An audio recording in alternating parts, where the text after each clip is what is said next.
Hey folks, my name is Gary Radke from the Green Room Players. I want to welcome you all to our virtual holiday radio show for 2020. Normally at this time, we'd be asking the audience to turn off their cell phones and unwrap their candies and cough drops. But since we're virtual, make as much dang noise as you like, I suppose. We are recreating the Lux Radio Theatre version of It's a Wonderful Life. It's a slightly abbreviated hour-long adaptation. Originally aired in March of 1947, year after the film was released, and featured the original stars Donna Reed and Jimmy Stewart. Like many entertainment venues, the Green Room itself is going through a bit of a rough patch. So if you are so inclined and able, our donation link appears at the end of the show and in the description below. All right, so now let's meet our cast and crew.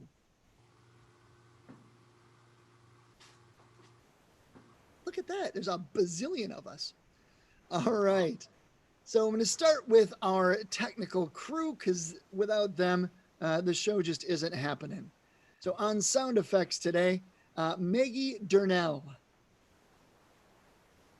Playing music live for all of us to hear is going to be Mike Eserkaln.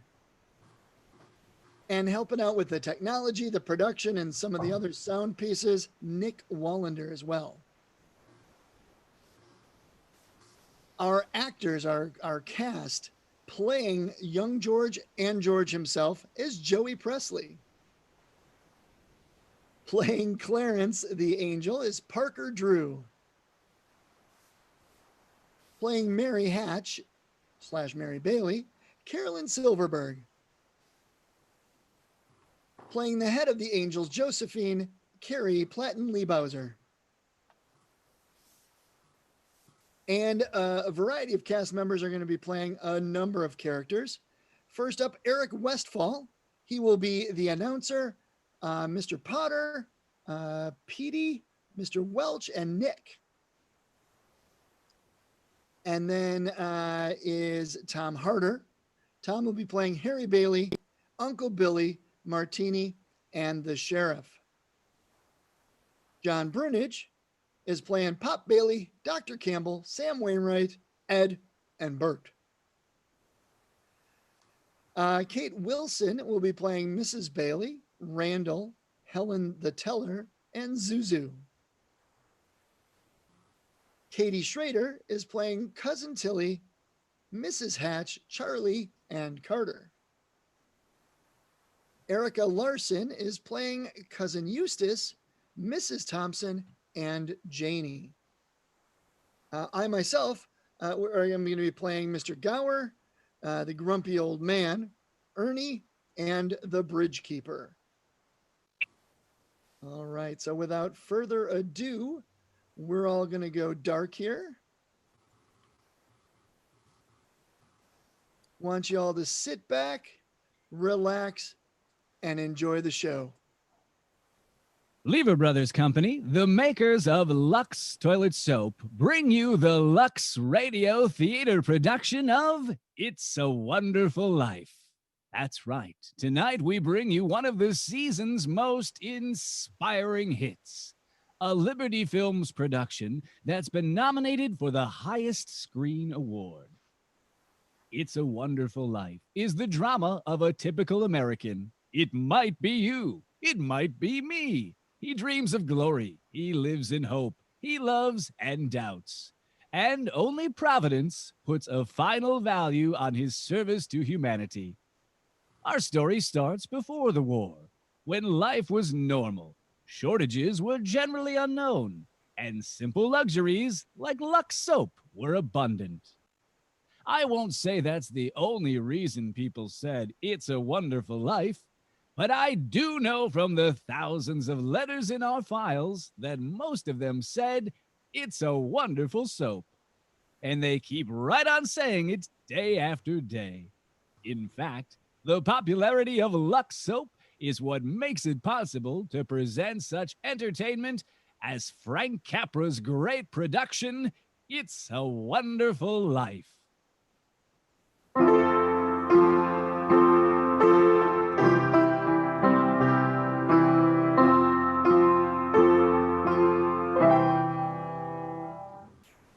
This is the story of George Bailey, citizen of Bedford Falls, New York. George Bailey, who more than anything under the sun wanted to see the world.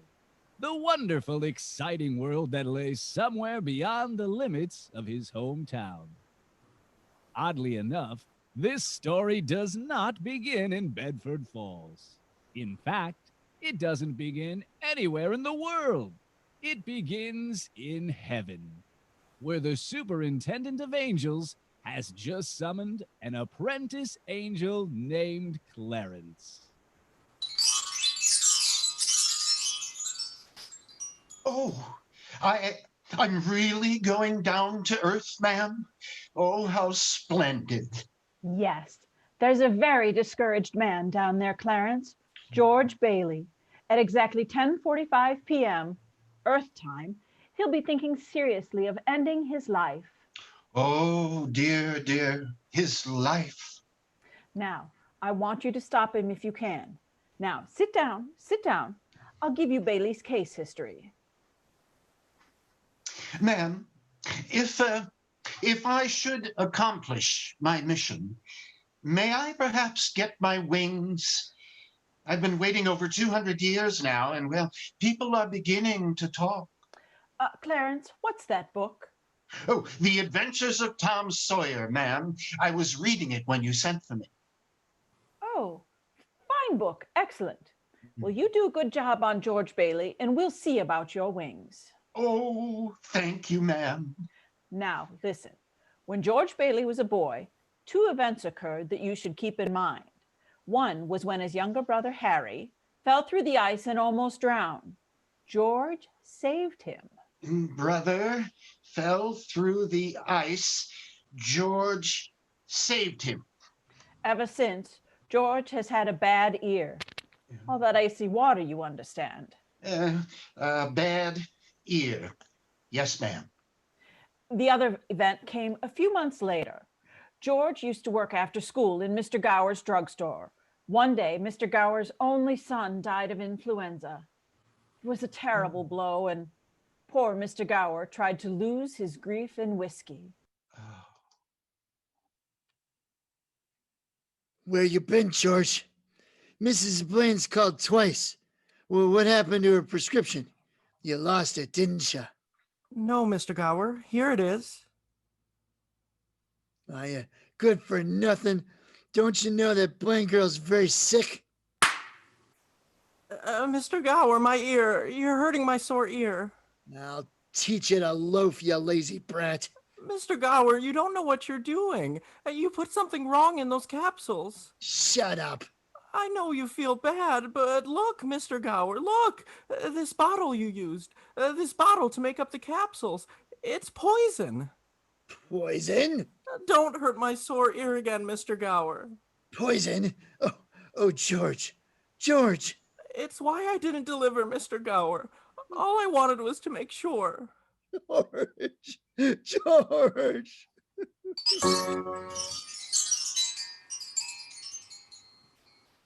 Well, Clarence, that was George Bailey as a boy.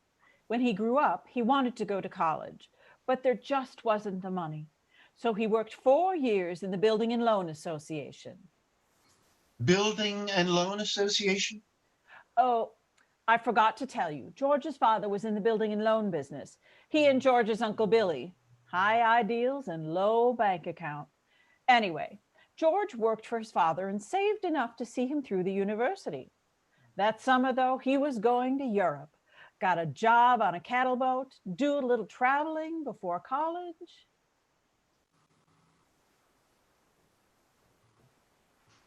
Boy, oh boy, oh boy. It's hard to realize it's my last night at the Bailey boarding house. Oh, we're sure going to miss you, George. Aw, I'm gonna miss you too, Pop. Hey, what's the matter? You look tired. Oh, I have another tussle with old Henry Potter today. Oh, I thought when you put him on the board of directors, he'd ease up. So did I. I just can't understand a man like Mr. Potter. He can't begin to spend all the money he has. I guess Potter owns about everything he wants in Bedford Falls, except our building and loan. That's why he hates us. Hey, George! Can I borrow your tuxedo studs? Yeah, help yourself, Harry. well, where are they? In your suitcase? No, I'm not taking a tuxedo in a cattle boat, you know. Say, where'd you get this suitcase anyway? Oh, Mr. Gower, going away present. And one of these days, you're going to see that bag all covered with travel labels. Italy and Baghdad and Samarkand. Gonna have a pretty full summer, hey? I'm going to have a pretty full life. Hey, why don't you come to the dance tonight? What, and be bored to death? Well, you couldn't want for a better death. Lots of pretty girls. Hey, I gotta hurry. Oh, I wish we could send Harry to college with you, George. Oh, we figured that all out, Pop. He'll take over my job at the building and loan, work 4 years like I did, and then he'll go. He's pretty young for that job. Well, no younger than I was. Maybe we're born older, George. Huh? George, when you get out of college, I don't suppose you'd come back to the building alone. Oh, no. Now, Pop, I just couldn't. I couldn't face being cooped up the rest of my life in a shabby little office. I'm so sorry, Pop. Now, I didn't mean that, but it's just this business of nickels and dimes. I'd go crazy. I want to do something big, something important. In a small way, we are doing something important, George. In that shabby little office, we help people figure out how they can own their own homes. I know, Pop. I just wish I felt that. But I just feel like if I didn't get away, I'd bust. You're right, boy. You get yourself an education, then get out of here. Oh, Pop. Yeah. Pop, you want a shock? I think you're a pretty great guy. Well, thanks, George. I'm glad to hear it. Look, why don't you go on over to Harry's dance? You'll have a good time. Well, I don't know.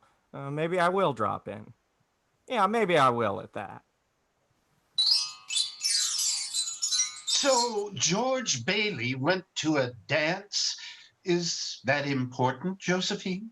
Why, it was at the dance he met Mary Hatch. Ah, oh. And 3 hours later, he was walking her home. George and Mary were feeling pretty good, Clarence. As a matter of fact, wonderful.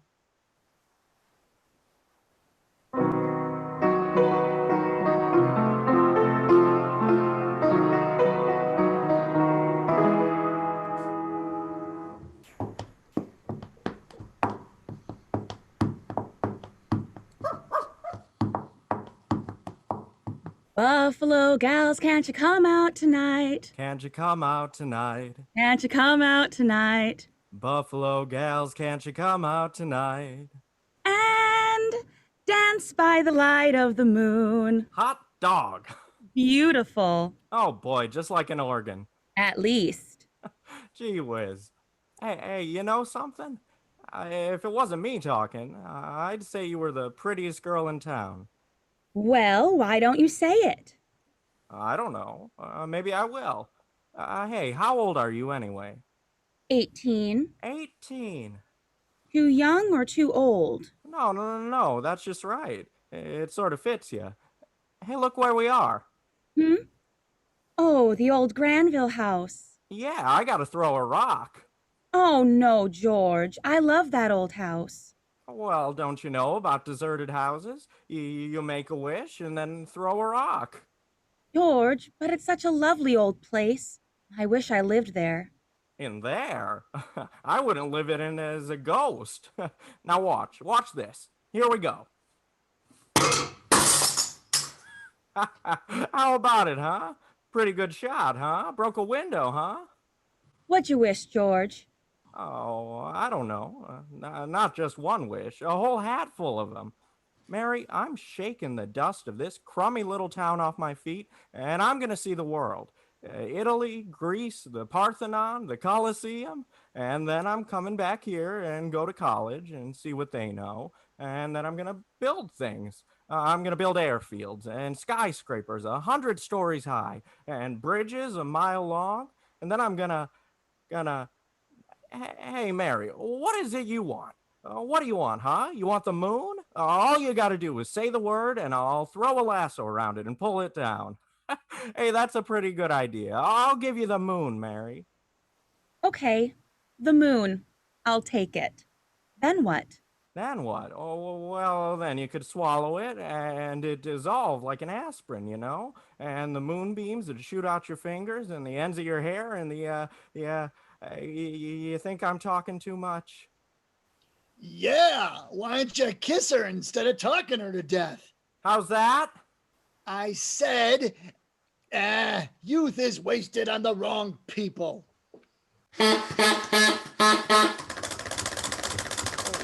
Well, hey, just a minute, mister. Hey, you come back here. I'll show you some kissing that'll...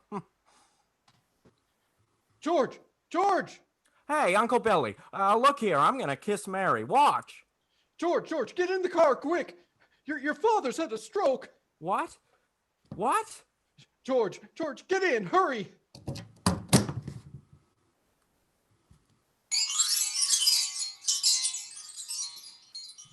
Well, George's father died that night, Clarence, so of course George couldn't go to Europe. But that fall, just as he was ready to leave for college, the directors of the building and loan had a meeting.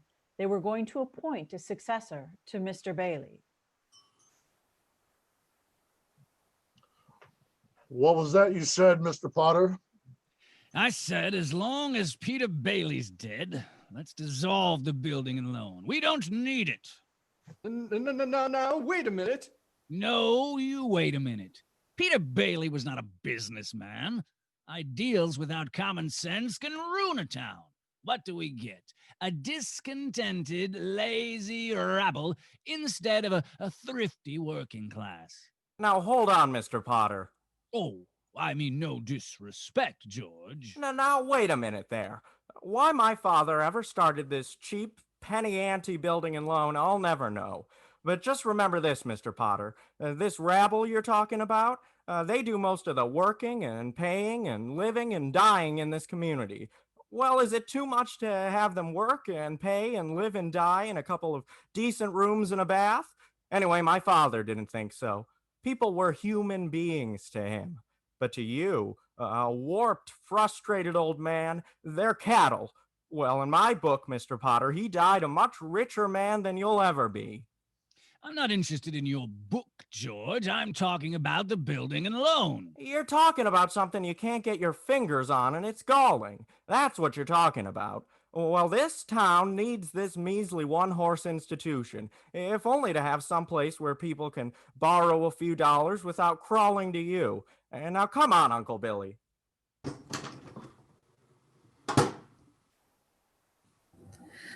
What happened, George?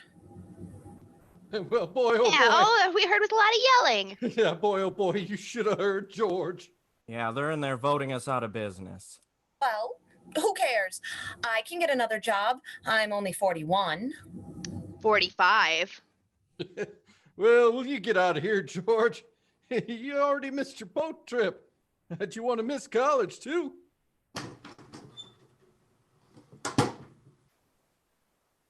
George, we just voted Potter down. We're still in business. Whoopee! We're still in business. We're still in business. But there's one condition, George. They've appointed you to take your father's place. Appoint me? But I'm going to college. Look, this is my last chance. Uncle Billy's your man. George, you've got to take it. They'll vote with Potter otherwise. They said so.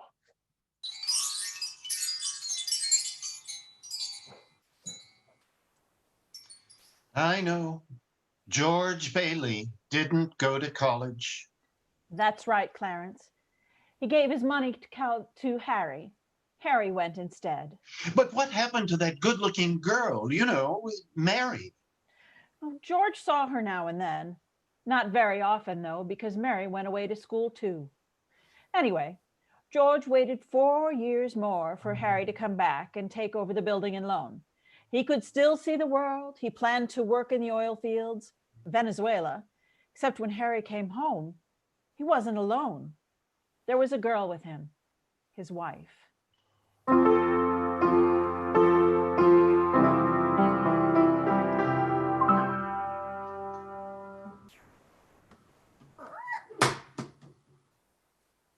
George? Yeah, I'm out here on the porch, Mother. I just thought I'd get some air.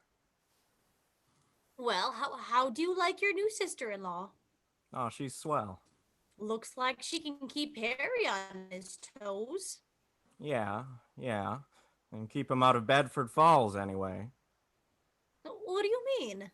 Well, Ruth's father, he's got a wonderful job for Harry up in Buffalo. Buffalo? Well, that means you. Yeah. You can't. Yeah. George, did you know Mary Hatch is back from school? Yeah. Nice girl, Mary. Mm-hmm. Oh, stop grunting. Well, Give me one good reason why you shouldn't call on Mary. Sam Wainwright. Sam's crazy about Mary. Well, she's not crazy about him. Well, now, how do you know that? Did she discuss it with you? How do you know? Besides, Sam's away in New York. Oh, and all's fair in love and war, huh? I see. Okay, Mother, I think I'll go out and find that girl and do a little passionate necking. Oh, George. Goodbye, Mrs. Bailey. By the way, do you want any books at the library? Library? George, you go and see Mary, do you hear?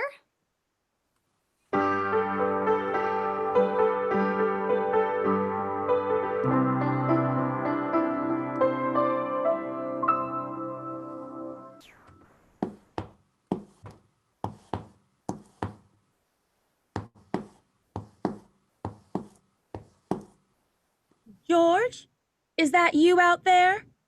Hello, Mary. Well, are you coming in?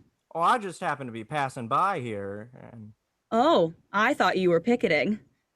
Have you made up your mind? How's that? Have you made up your mind? About what? About coming in. Your mother just phoned. She said you were coming over. My mother just phoned? What's she mean coming? I just happened to be passing by, that's all. I didn't... Well, all right. I'll come in for a minute, but I didn't tell anybody I was coming here. A fella can't go for a walk nowadays without... Well, when did you get back?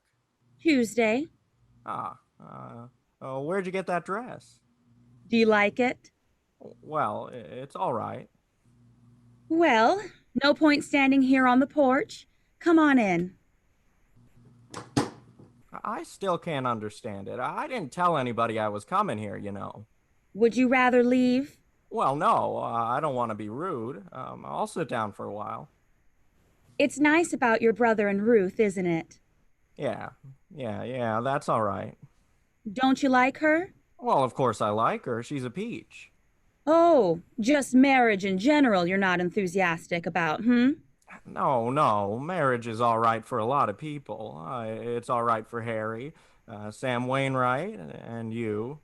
For Sam? Mary! It's George Bailey, Mother. What's he want? I don't know.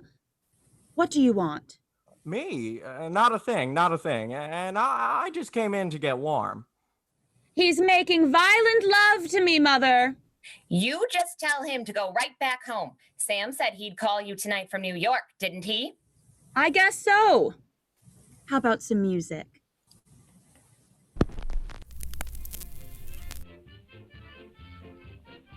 You know, your mother needn't.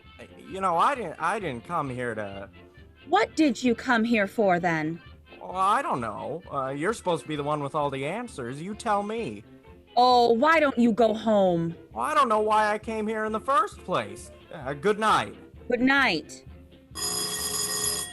Mary! Telephone, Mary! The way you're shouting, you'd think that... Mary! You'd think what? Mary! All right, I'll get it. George, on your way out, would you mind turning off the phonograph? I'd be very happy to. Doggone crazy song. Hello, Sam? Mary, gee, it's good to hear your voice. How are you, Sam?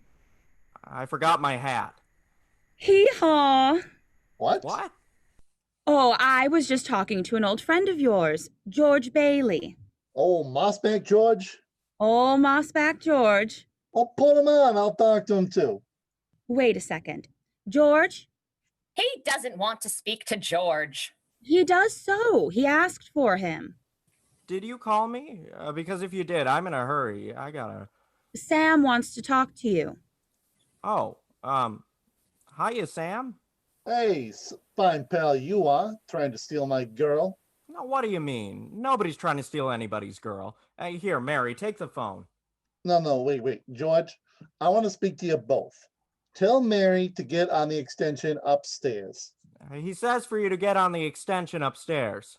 I can't. Mother's on the extension. I am not. We can both hear, George. Just put your head a little closer. What? There, that's better. We're listening, Sam. Well, I have a big deal coming up that's going to make us all rich. George, you remember that time you told me about making plastics out of soybeans? Soybeans. Yeah, soybeans, yeah. Well, my father's checked into it, George, see? And now he's going to put up a factory. How do you like that? A factory, huh? And here's the point, George. I may have a job for you, unless you're still married to that broken down building alone. Oh, Mary? I'm here. You tell that guy I'm giving him the chance of a lifetime, you hear? He says it's the chance of a lifetime. Give me that phone. Here's George again, Sam. George! Now, you listen to me, Mary. I don't want any plastics, and I don't want any job, and I don't want to get married, ever, to anyone. Do you understand that? I want to do what I want to do, and you're not going to trick me. And you're... Mary. George! Mary. Oh, Mary, darling. I love you, Mary. Well. So George Bailey and Mary Hatch were... Yes, George and Mary were married. Oh. And they started off on their honeymoon in Ernie Bishop's taxicab.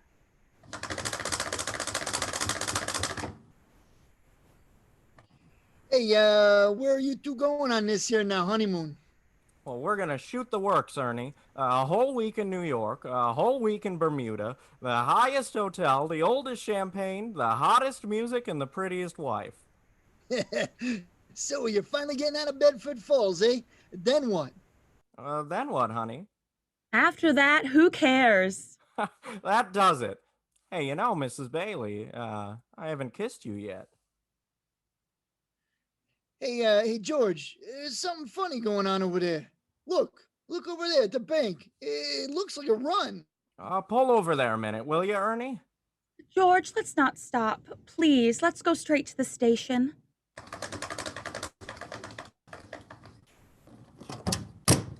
Now, wait a minute. Better see what it is. I'll be right back. George, please. George!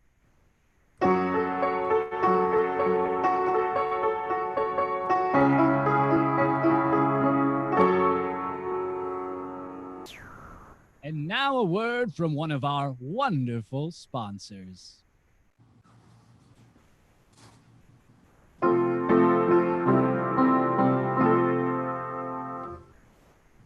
Worried that you don't have enough bells in your life? Missing a certain color from your collection? Looking for a bell with just the right tone? Come on down to Bill's Bell Bonanza for all your bell needs. We have bells of every shape, size, color, and note to make your holidays special. Wow, that's great and all, but these bells probably cost an arm and a leg. Well, sure. Some are a bit more expensive, but that's where the Bill's Bells layaway program comes into play. Not only that, you can set up a payment plan to get yourself a nicer, newer bell today. Wow, that sounds amazing! I'm getting bells for my entire family this Christmas.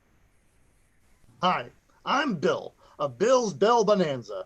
I personally guarantee each and every one of our bells. Bill's Bell Bonanza. Yeah, that was a nice ring to it. Bill's Bell Bonanza, corner of Sycamore and 4th in downtown Bedford Falls.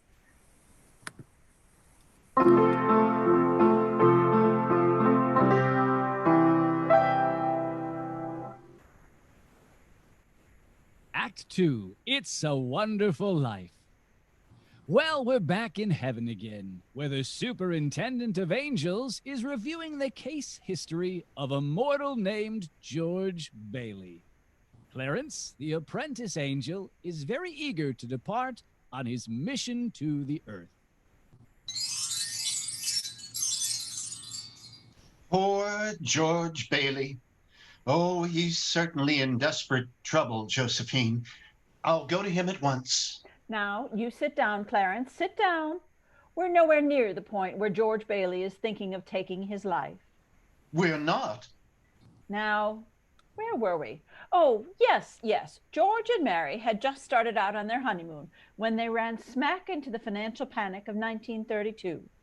In the waiting room of the building and loan, 100 frantic people were clamoring for their savings.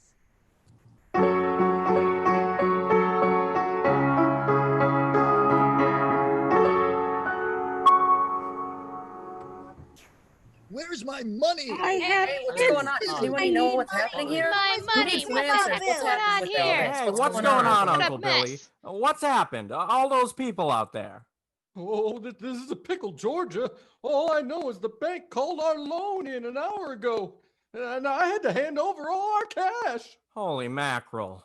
Well, the whole town's gone crazy. The bank's in the same spot we are. Our charter. What about our charter? Our charter says we have to stay open till 6 p.m. The state can take away our license if we don't. Well, how are we supposed to stay open until 6 without any money? George, where are you going? Out to talk to those people. Come on. Where's my money? What's going on? Give me all my money. I need my money. My money. Please, now, please, folks. Now, just wait a minute. Just a minute now, please. How about our money, George? Where's our money? Now, come on, now, please. Now, wait a minute now. Listen to me. Now, you're thinking about this place all wrong. Your money's not here. Hey, what are you talking about? This is insane. I've never heard such ridiculous. Now, let me tell you. Your money is in people's houses, in the Kennedy house and the McLaren house and in your house and 100 others. Now, what are you going to do? Foreclose on them? I got $240 in shares. Now let me have it. All right, Charlie. Now you'll get your money in 60 days. 60 days? Well, now look, that's what you agreed on when you bought your shares. I got my money. What? What? How? Where? Where did you get your money? Old man Potter, he's taking over the bank. He'll pay you 50 cents on every dollar. Then let's take our shares to Potter. Half is better than nothing. Wait a minute, please, folks. I beg of you not to do this. If Potter gets hold of your shares, he'll be owning this building and loan. And he's got the bank, he's got the bus line, he's got the department stores, and now he's after us because he wants to keep you living in his shacks and paying the kind of rent he decides to charge. Now, we can get through this thing all right, but we've got to stick together. We've got to have faith in each other. My husband's out of work. We need money. I've got doctor bills to pay. I can't feed my kids on faith. Yeah, George, what do you say to that? What can you do? We gotta pay bills. What are you thinking? We're out How of work. much do you need? We've still got some money. Hey, Mary. Here it is, George. You told me to hold on to it. Would have made a nice honeymoon. Bought furniture, too. Hey, now, wait a minute, folks. Listen, I got $2,000. All right, Charlie, how much do you need? $240. Now, Charlie, listen. Just enough to tide you over. I said $240. Okay. Okay. Uncle Billy, give Charlie $240. All right, Ed. And Ed, now how much just to get by? $20, I suppose. Now you're talking. Mrs. Thompson, how about you? $20 will do me. Good, $20. Uncle Billy, pay it back when you can now. Pay it back when you can. All right, who's next?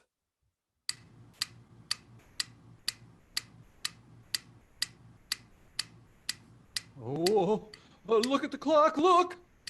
5 seconds, 4 seconds, 3, 2, 1. 6 o'clock, we made it. Lock that door, Eustace, quick. Look, we're still in business, Uncle Billy. We've got $2 left. We're a couple of financial wizards. I tell you what, we're gonna save him for seed. A toast. A toast. A toast to Papa Dollar and Mama Dollar. And if you want the old building and loan to stay in business, you better have a family real quick.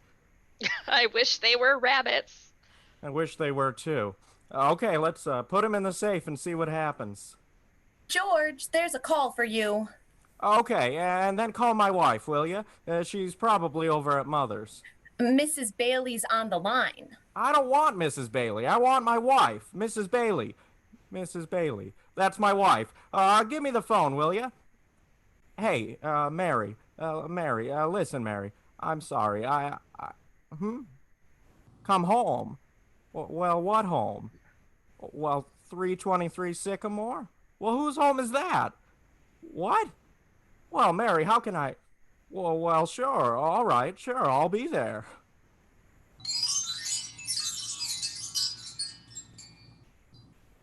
Clarence, guess what 323 Sycamore was? His mother-in-law's house, huh? Oh, no. Number 323 Sycamore was the old Granville house. The one George threw rocks at and made wishes?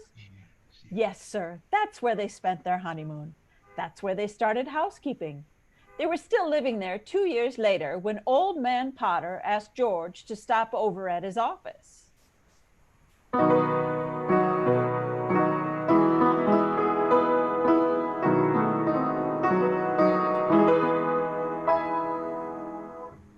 Sit down, George. Sit down. Have a cigar. Well, thank you, sir. Now, George, you're a young man, married, making, say, $40 a week at the building and loan. 45. Ooh, 45. Now, if you were some ordinary yokel, I'd say you were doing fine. But George Bailey is intelligent, ambitious. He hates the building and loan almost as much as I do. He's been dying to get out of town ever since he was born. But he's trapped into frittering his life away playing nursemaid to a lot of garlic eaters. Do I paint a correct picture, George? Or do I exaggerate? Well, what's your point, Mr. Potter? My point is that you're the only man in town who's licked me, George. I want to hire you. Manage my affairs. I'll start you off at $20,000 a year. $20,000 a year? Are you sure you're talking to me? I'm George Bailey. Don't you remember me? The building and loan, remember? Yes, George Bailey, whose ship has just come in, provided he has sense enough to climb aboard. Well, but what about the building and loan? Confounded man. I'm offering you a 3-year contract at $20,000 a year. Is it a deal, or isn't it? No. The answer's no, doggone it. If you offered me $1 million to stay around this town and play stooge to you, the answer'd still be no. Now let me alone. Don't bother me.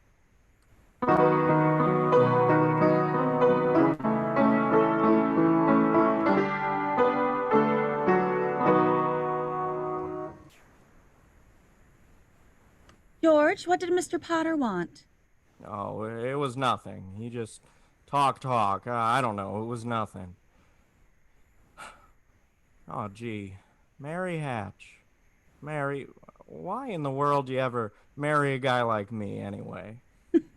To keep from being an old maid. I was gonna see the world. I was gonna build things. I was gonna give you the moon. What have I given you? What have I given you? Not even a new dress, not for months. Gee whiz, I feel awful. So do I. Mornings, especially. You could have married Sam Wainwright, anybody else in town. I didn't want to marry anybody else. I want my baby to look like you. You didn't even have a honeymoon, and I promised you that you what? My baby? You mean, hey, Mary, you mean you're on the nest?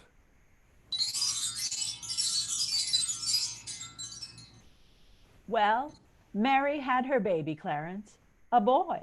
You don't say. Then she had another one. A girl. Well, what do you know? Night after night, George had come home late from the office. Things weren't good with the building and loan.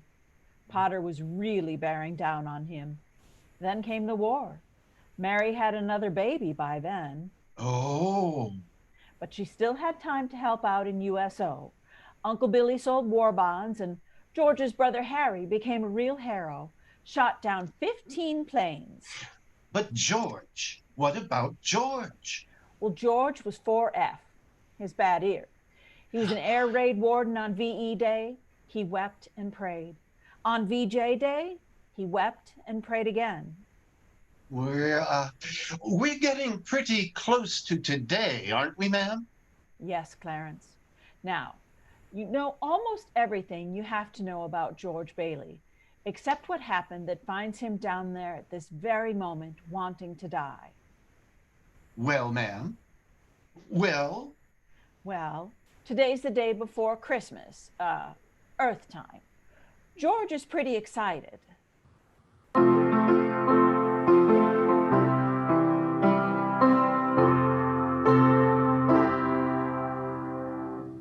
Hey, Tilly, Eustace, look at the newspaper. Commander Harry Bailey decorated by the president. That's my kid brother, the Congressional Medal of Honor. I said, gosh, George, gosh. Oh, what do you think about that?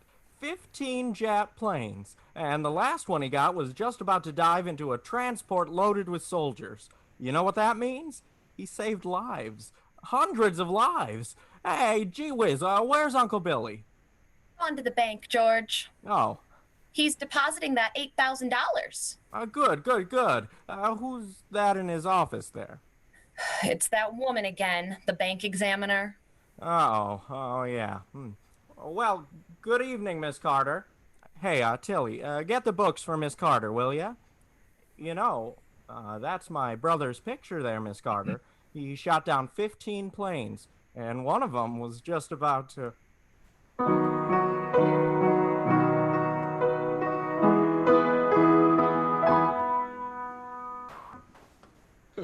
Well, if it isn't Mr. Henry F. Potter. Come to the bank to deposit some more loot, eh? Look out, you old fool. How'd you like the news in the paper there, Mr. Potter? Can't keep those Bailey boys down, can you? Huh? Let me see that newspaper. Well, here you go. Sorry I can't chat, you old thief. Gotta make a deposit. Oh, hey, here you are, Helen. Deposit slip, bank book, and a very Merry Christmas to you. You too, Mr. Bailey.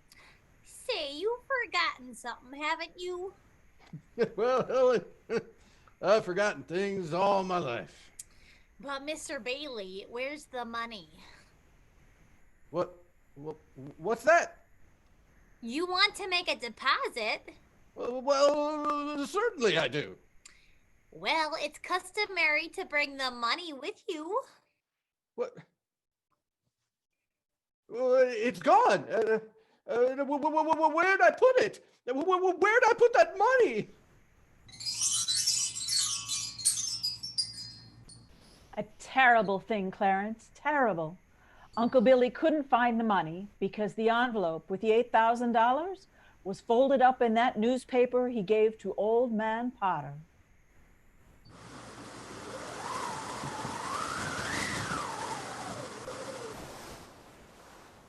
I don't know what happened to it, George. I just don't know. $8,000. Uncle Billy, the bank examiner's in there, and it's not our money. It belongs to the depositors. George, what are we going to do? I mean, well, I've traced every step that we took, and we just can't stand out here in the street. Are you sure you didn't put that envelope in your coat pocket?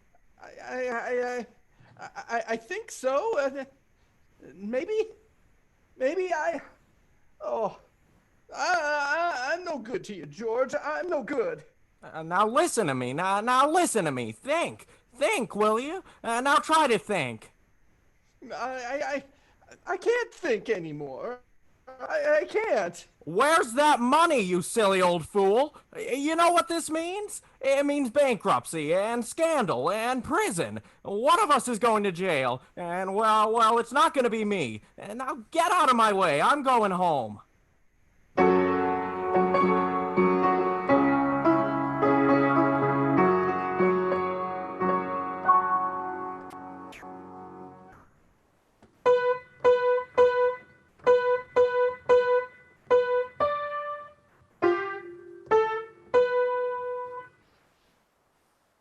George, dear, what's wrong? You haven't said a word since you came home. With that banging on the piano, does she have to keep playing that same piece over and over again? I have to practice for the Christmas party, Daddy. What is it, dear? Another hectic day? Yeah, another red letter day for the Baileys. Dad, the Murphys got a brand new car. You should see it. What's the matter with our car? Isn't it good enough for you? I'm sorry, Dad. I only just... Run upstairs, Petey. See if Zuzu's all right. Okay, Mom. Now, what do you mean, see if Zuzu's all right? What do you mean? Oh, she caught a little cold coming home from school. She didn't button up her coat. Well, what is it? What do you mean? What do you mean just a cold? George, the doctor said it was nothing serious. The doctor? Was the doctor here? Well, I thought he'd better look at her. It's this drafty old house. No wonder we don't all have pneumonia. Might as well be living in a refrigerator. Why'd we have to live here in the first place and stay around this measly, crummy old town? George, what's happened? Everything's happened. You call this a happy family? Why do we have to have all these kids? Daddy, how do you spell frankincense? I don't know how you... Why don't you ask your mother? Where are you going? Upstairs to see Zuzu. Hello? Oh, thank you, Mrs. Welch. I'm sure she'll be all right. Who's that? Zuzu's school teacher. What? Oh, yes, the doctor says she'll be fine tomorrow. Here, give me that phone. George, please. Mrs. Welch, this is Mr. Bailey.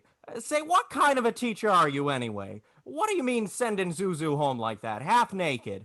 Do you realize you'll probably end up with pneumonia just because of your stupidity? You know, maybe my kids aren't the best dressed kids in town, but at least... Hello? Hello?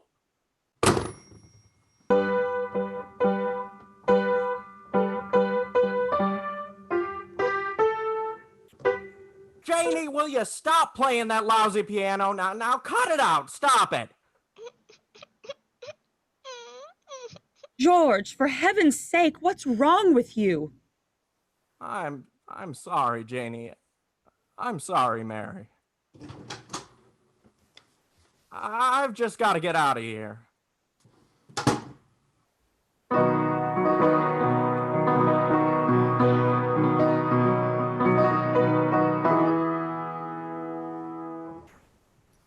So that's it, George. You're short $8,000 in your accounts, eh? Please, Mr. Potter, I'll pay any sort of a bonus. If you still want the building and loan. You say it was lost. Have you notified the police? No, sir. I haven't done that yet. Harry's homecoming tomorrow. Why come to me?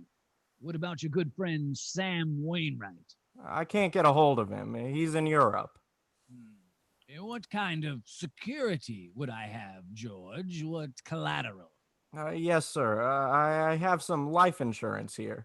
$15,000 policy. What's your equity in it? $500. And you want 8,000? You once called me a warped, frustrated old man. Well, what are you but a warped, frustrated young man, crawling on your hands and knees for help? Why don't you go to the riff-raff you love so well? Ask them for help. I'll do anything, Mr. Potter. Please. Please help me. My wife and kids. I'm calling the district attorney. $500. You know something, George? You're worth more dead than you are alive. Now get out of here. Get out.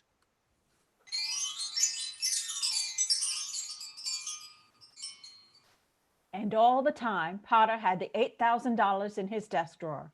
It's still there, Clarence. But where is George, ma'am? Where? Well, he went over to Martini's Cafe. He's had a couple of drinks, Clarence. He's just standing there, sort of in a daze.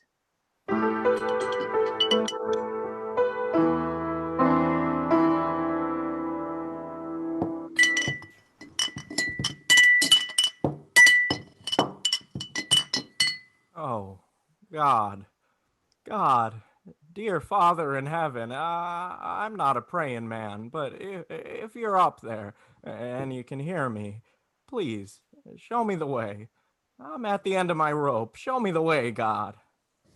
Mr. Bailey, are you all right? No, don't drink anymore, Mr. Bailey. Please, you don't feel good. Bailey? Did you say Bailey? Which Bailey? Yeah, this gentleman is Mr. Bailey, Mr. George Bailey. George Bailey, huh? And the next time you talk to my wife like that, you'll get worse. It isn't enough she's slaves teaching you stupid kids how to read and write. You gotta bawl her out. Hey, you get out of here, Mr. Welch. You hit my best friend. Get out. All right, I'm going. Oh, Mr. Bailey, are you okay? Who was that?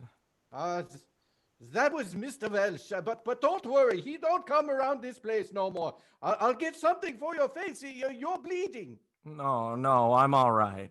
Oh, please, don't go away, Mr. Bailey. Leave me alone. No, don't go away. Let me alone.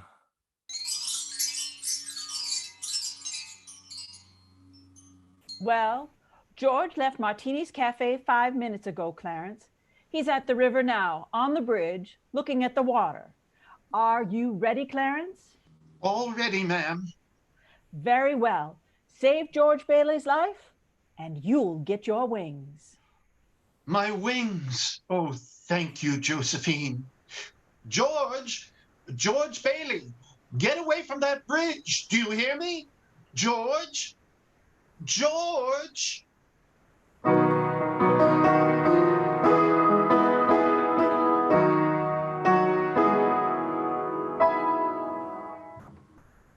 And now a word from another wonderful sponsor.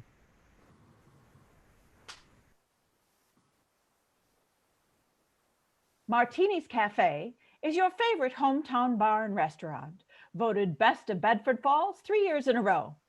We don't have to rely on the hard sell to get you to visit us.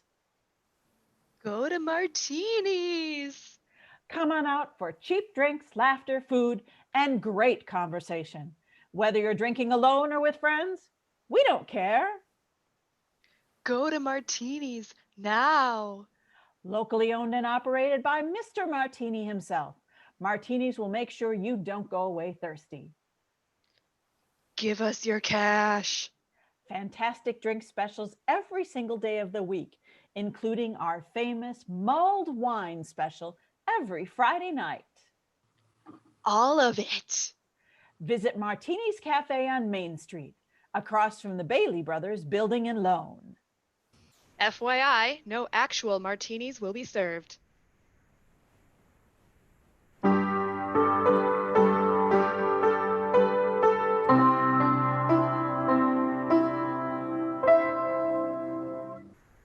Now, Act 3 of It's a Wonderful Life. numb with despair, convinced, as Mr. Potter said, that he's worth more dead than alive, George Bailey stands on a bridge staring at the dark and frigid waters below. Suddenly, there's a splash. Help! Help! I'm drowning! No! Help! No, that's not George. It's Clarence, the apprentice angel. And there goes George in after him. It's a few minutes later now, and in the bridge keeper's shack, George and Clarence are drying off. You both sure you're all right? You want a doctor? No, I'm all right. I'm all right. I'm fine. This underwear, I didn't have time to get anything more stylish. My wife gave me this on my last birthday. I passed away in it. You what, mister? Oh, I see Tom Sawyer's drying out too. Who? My book. I left in such a hurry, I brought Tom Sawyer with me. Hey, how do you happen to fall in? Oh, I jumped in. I jumped in to save you. Jumped in to save me? Well, I did, didn't I? You didn't go through with it, did you? Go through with what? Suicide. Hey, it's against the law to commit suicide around here. Yeah, it's against the law where I come from, too. Where do you come from? Heaven. Oh, that's very funny, very funny. Your lips bleeding. Yeah, I got a bust in the jaw in answer to a prayer. Oh, no, George. I'm the answer to your prayer. Hey, how'd you know my name? Oh, I know all about you. Well, who are you supposed to be, anyway? Clarence Oddbody, AS2. Clarence Oddbody. What's the AS2 stand for? Angel, second class. Hey, I'm getting out of here. You may not need a doctor, but I do. Cheerio, my good man. Hey, look here. Why do you want to save me? Because I'm your guardian angel, George. Oh, I see. Uh-huh. Well, you look like about the kind of angel I'd get. What happened to your wings?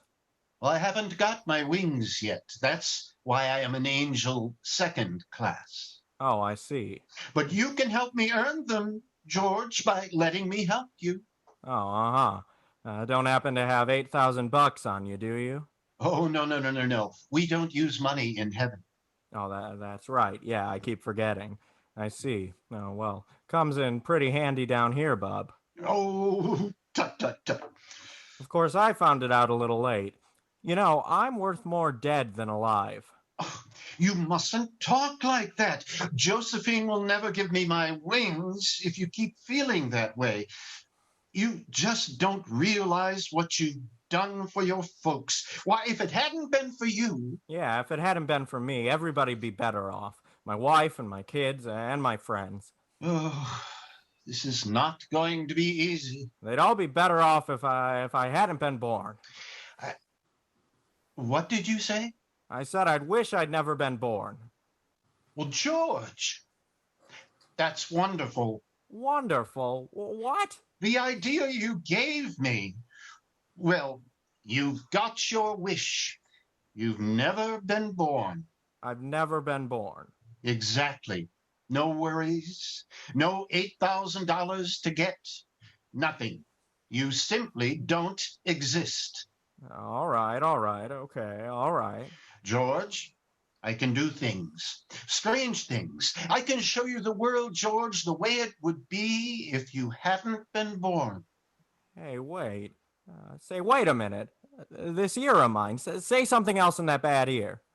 You don't have a bad ear anymore. Oh, I don't think you're concentrating. Don't you see? You're not the George Bailey you think you are. You're nobody. Well, that's the doggonest thing I ever... That ear. Your lips stopped bleeding, too. Yeah. What's happening around here? What is this anyway? I need a drink. That's what I need. What about you, Angel? You want a drink? Well, I don't know. Come on. We'll go as soon as our clothes are dry. The clothes are dry, George. Hey, so they are. That's funny. Well, look, let's get dressed and we'll stroll over to Martini's and then... Oh, excuse me. I mean, I'll stroll, you fly. No. I don't have my wings. You don't have your wings yet. That's right. I forgot that again. Well, a couple of drinks and we'll both fly, huh?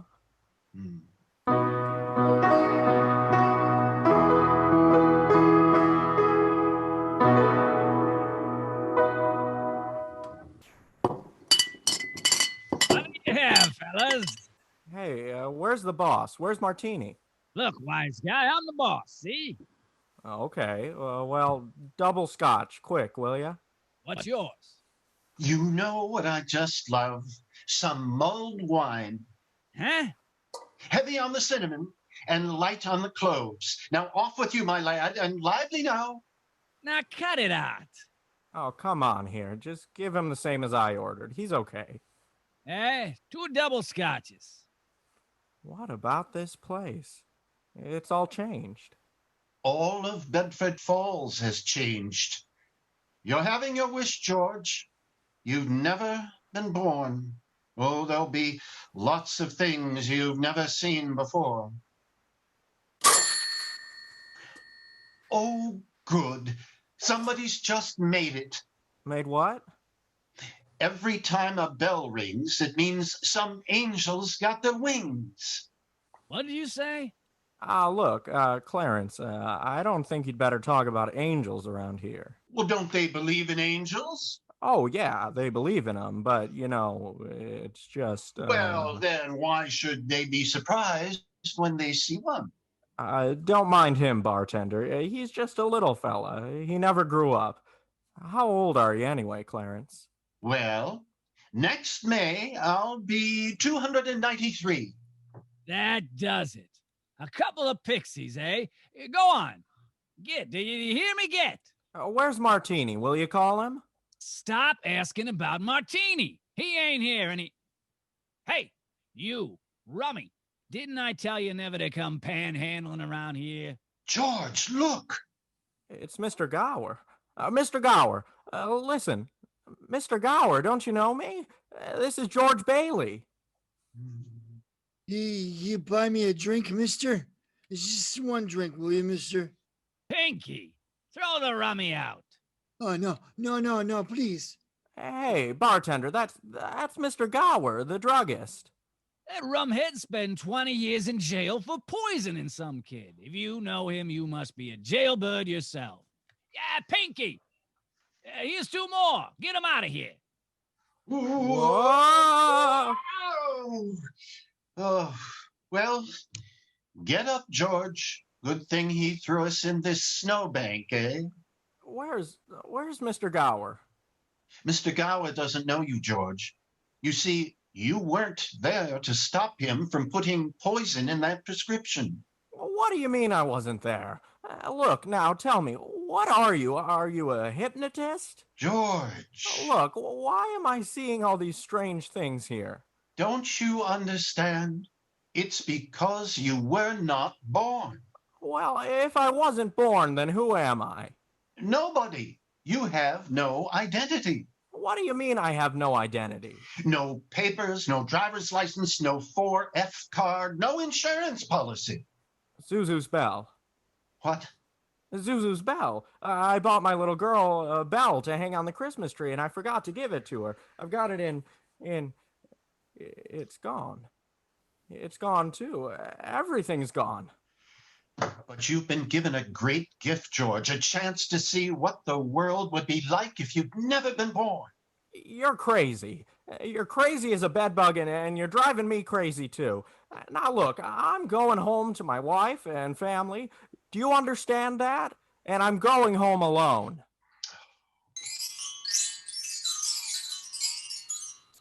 Better not leave him alone, Clarence. Keep following him. Oh, Josephine, oh, I'll stay near him, ma'am. Poor George. He's seeing Main Street now the way it would be if he hadn't lived. The thing that's really shocked him, ma'am, is the building and loan office. You know what's there now? Pawn shop. What's he doing? Can you see? He's talking to Ernie Bishop, the taxi driver. He wants to go home. Oh, you'd better tag along, Clarence. Oh, I will, ma'am. I will.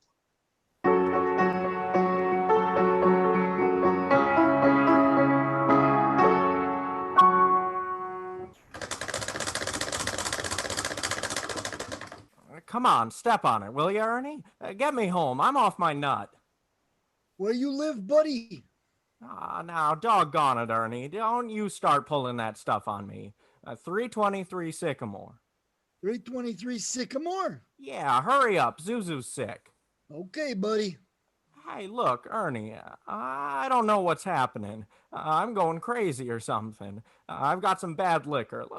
Now, tell me this now. You're Ernie Bishop, right? And you live with your wife and kid down in... You seen my wife? What do you mean? Seen your wife? I've been to your house 100 times. We built it for you, didn't we? Bud, my wife took the kid and ran away 5 years ago. I ain't never seen you before in my life, see? Okay, Ernie, okay. Just step on it. Get me home.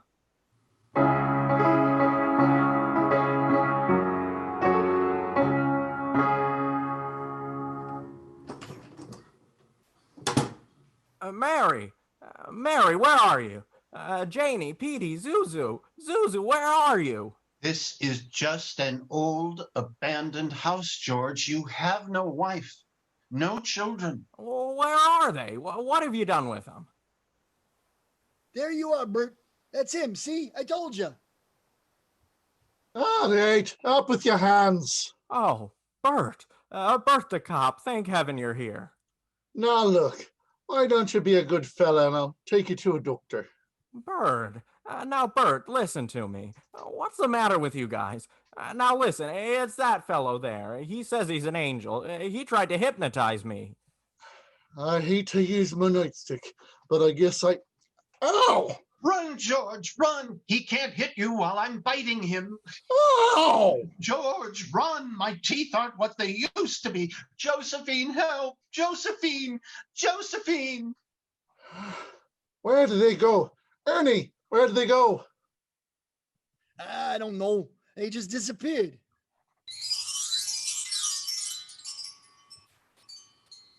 Clarence? Oh, Josephine, I hope you don't mind my calling on you like I did. It was very irregular, Clarence. You're by yourself again. Where's George? He's at his mother's house, ma'am. Oh, well, if George hasn't been born, he has no mother. Oh, he's being very stubborn, ma'am. He'll just have to find these things out for himself. But his mother, that's a terribly bitter blow to a man, his mother not knowing him. You mean I shouldn't have let him? I mean, you'd better find him right away. Oh, and stop biting policemen, Clarence.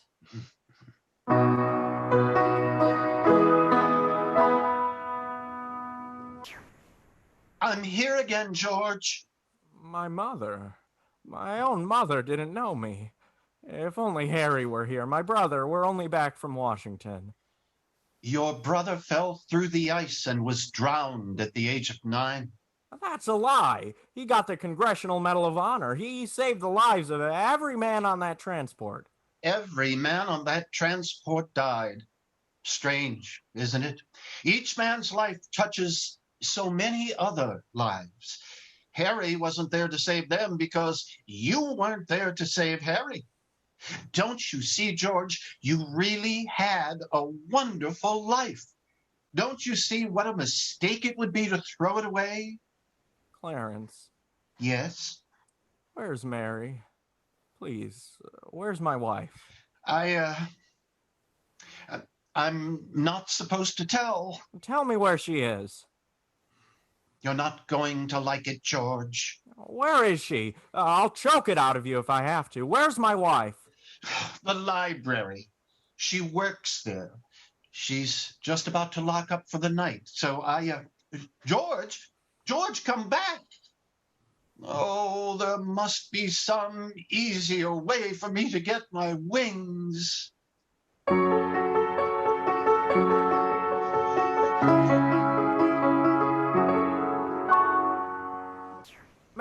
Mary.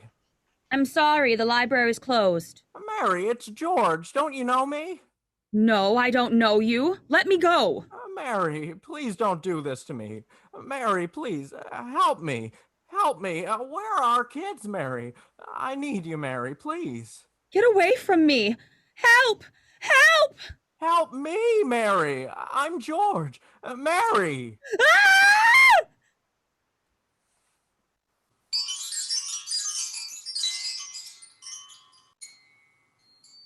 Clarence? Oh, where is he, Josephine? Where's George? I'm afraid I've lost him. You knew you shouldn't have let him try to see Mary. Now they're after him. A mob. They think he was trying to hurt her. Oh, Josephine, I won't even get one wing, will I? You've one more chance, Clarence. Get over to the bridge by the river. I think George has seen just about enough. But the mob. Don't worry. They've lost him too. Now hurry up. Oh, thank you, Josephine. Thank you.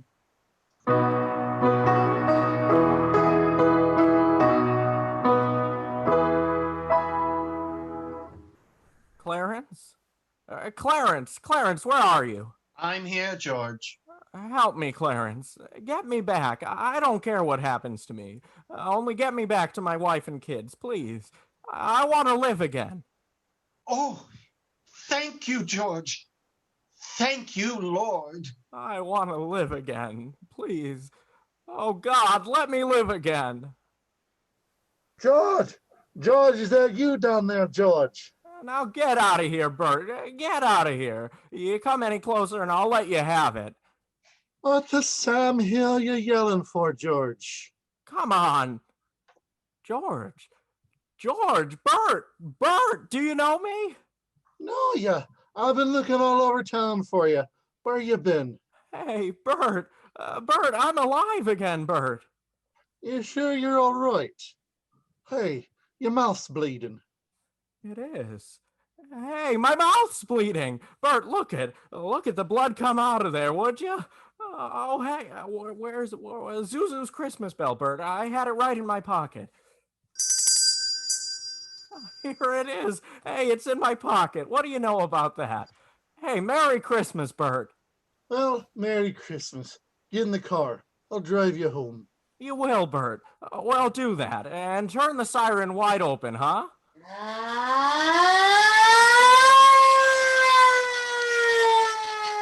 Merry Christmas, Bedford Falls. Hey, Merry Christmas, Old Building and Loan. Merry Christmas, Mr. Potter. Yippee!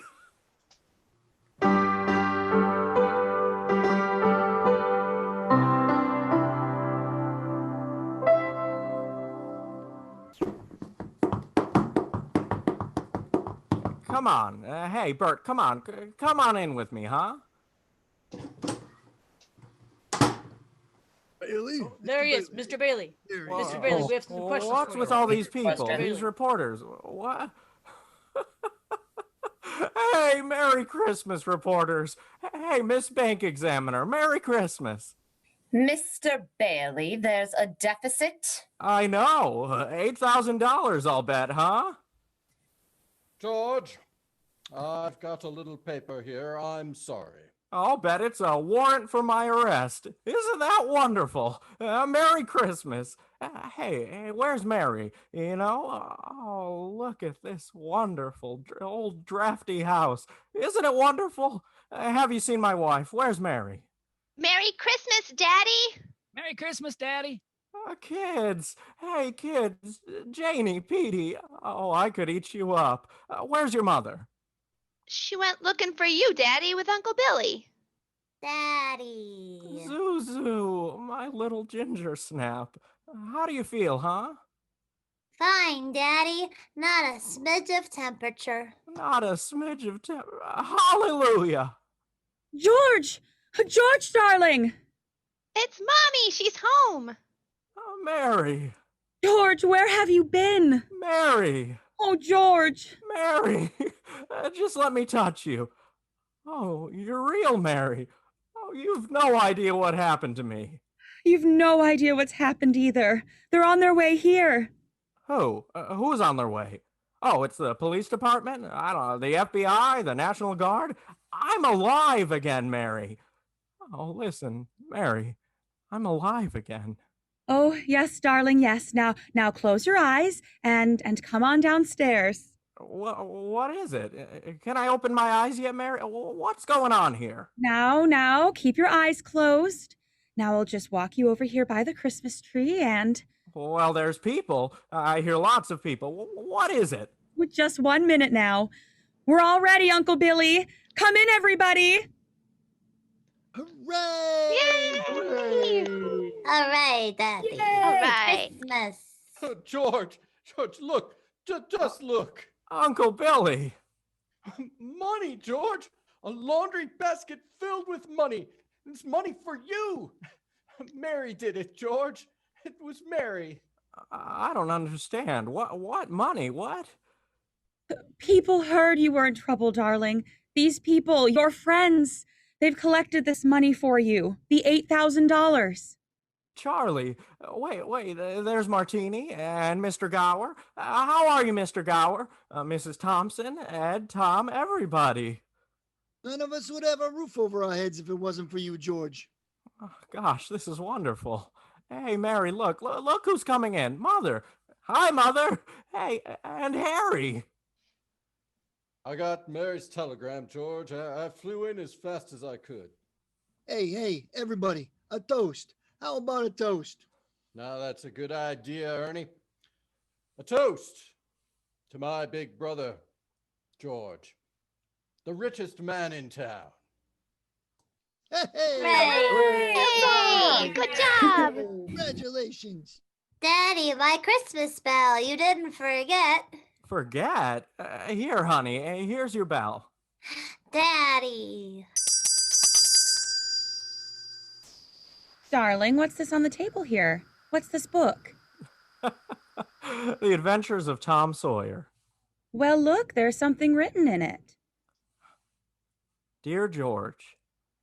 Remember, no man is a failure who has friends. Thanks for the wings. Love, Clarence. Clarence? Yeah, he's a very dear friend of mine. Daddy, Mrs. Welch says every time a bell rings, an angel gets his wings. That's right, Zuzu. That's right. Attaboy, Clarence. Attaboy. Happy landings.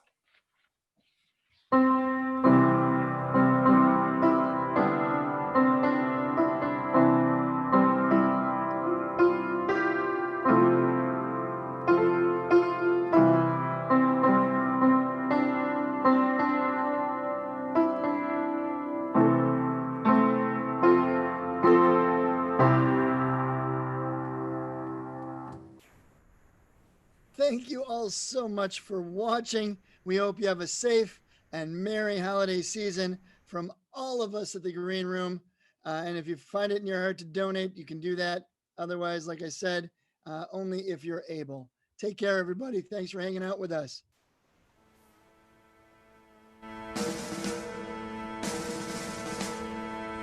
Should all acquaintance be forgot and never brought to mind? Should all acquaintance be forgot and the days of old lang syne? For old lang syne, my dear, for old lang syne, we'll take a cup of kindness yet for the sake of old lang syne. For old lang syne, my dear, for old lang syne, we'll take a cup of kindness yet for the sake of old lang syne.